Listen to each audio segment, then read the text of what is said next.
बिस्मिल्लाहिर्रहमानिर्रहीम अस्सलाम वालेकुम friends, welcome back on another video. तो दोस्तों, आज की इस वीडियो में मैं आपको बताऊंगा कि कैसे आप अपनी कैपकट एप्लीकेशन से किसी भी वीडियो की ग्रीन स्क्रीन रिमूव कर सकते हैं। तो चलिए आज की वीडियो स्टार्ट करते हैं। तो अभी गाइस यहाँ पर मैं अपनी कैपकट एप्लीकेशन को ओपन कर लेता हूँ। इसके बाद यहाँ पर मैं इस फॉर्मेट पर क्लिक कर देता हूँ, ठीक है।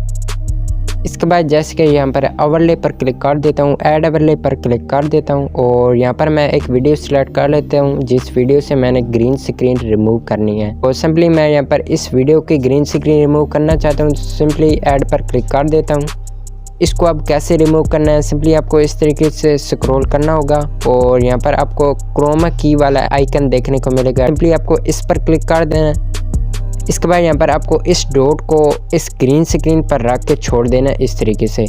इंटेंसिटी पर क्लिक करके और 100 कर देनी है, ओके पर क्लिक कर देना है। तो अभी गए यहाँ पर आप देख सकते हैं हमारी ग्रीन स्क्रीन रिमूव हो चुकी है। इसके बाद यहाँ पर आपको टॉप पर 720p पर क्लिक कर देना है और यहाँ पर 180p पर क्लिक करके और इस वीडियो को आपने एक्सपोर्ट कर लेना है। तो आज की वीडियो में बस इतना ही था। वीडियो अच्छी लगी तो लाइक कर देना, चैनल पर पहली बार है तो सब्सक्राइब कर देना। तो मिलते हैं हम अपनी अगली वीडियो में, तब तक के लिए बाय।